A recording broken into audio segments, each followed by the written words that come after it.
One of the problems agriculture faces in Africa is fragmentation. Now, you may be wondering, what is fragmentation? So, to put it simply, it's when farmers work in small groups or work in silos.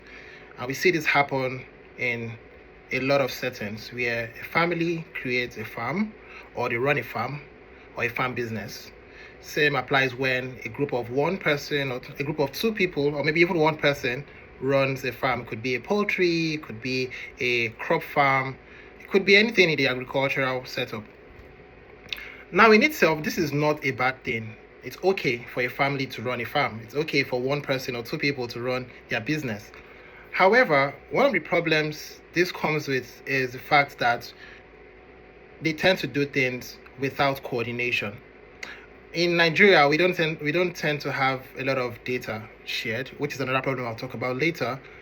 And because of this problem, the farmers really don't know what's going on.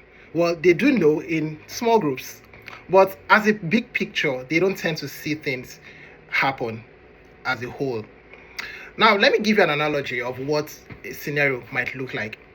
If there are, say, 200 farmers growing tomatoes in a community in the north, and they happen to harvest in the same week, what would happen? You would see that the price of tomatoes would drop drastically because there's so much tomatoes in the market in that period.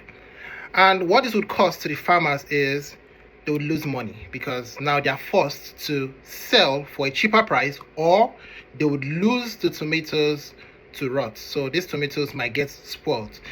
If they are fortunate enough, they will be able to preserve some either through drying them or processing them if they have the means to.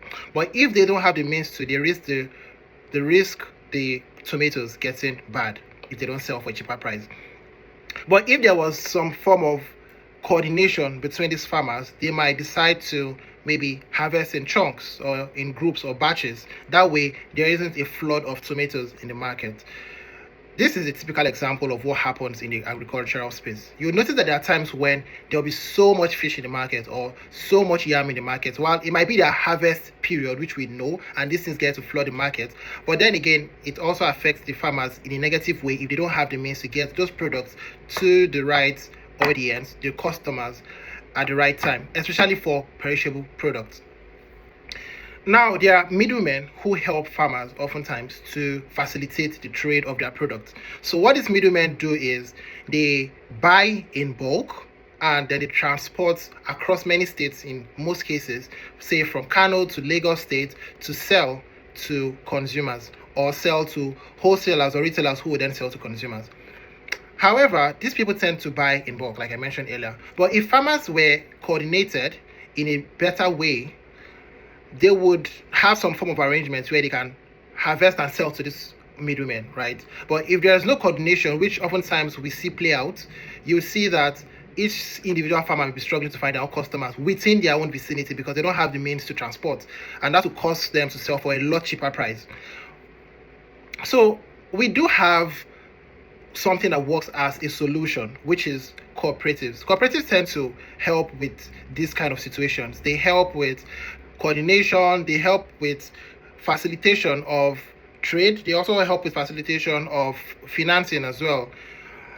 And I would say they've been doing a really good job. From my experience, they've been doing a really good job with this. However, some cooperatives don't play out well, they don't handle these cases well, and this causes farmers who are within the areas where these cooperatives run to lose trust in the system. Ideally, a cooperative is meant to allow farmers to work in a coordinated way. So what this would mean is either they help them with data sharing, like information gathering, market information or market trends on what's going on in the market. They also help them with financing, like I mentioned earlier. Say a farmer is looking to either grow or expand or even start a business, they're able to finance them.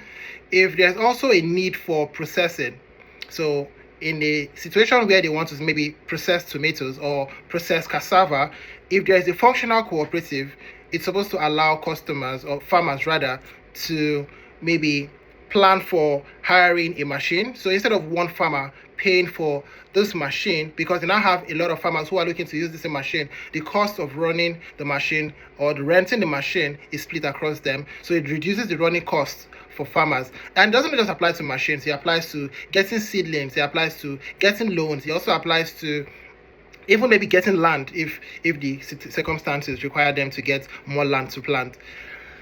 But aside cooperatives, what other solutions can farmers turn to instead of working in silos?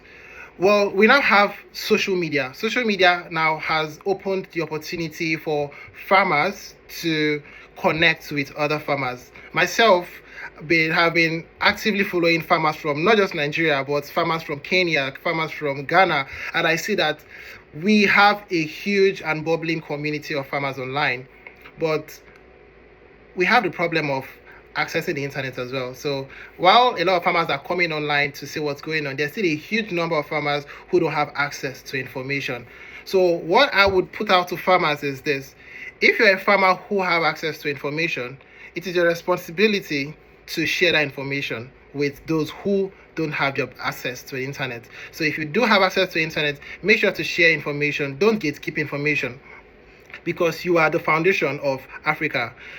And why I say this is because if you've not eaten for a day or two, I'm sure nobody will have the strength to work. So let us break the barrier of fragmentation. Let us collaborate. Let us function as a team instead of working in silos. This would help us to produce more, save more money, run at a cheaper rate. It will also help us to reduce the rot or loss of harvest, because we get to sell in bulk. So this is what I have to say about fragmentation, and I'll see you in the next video.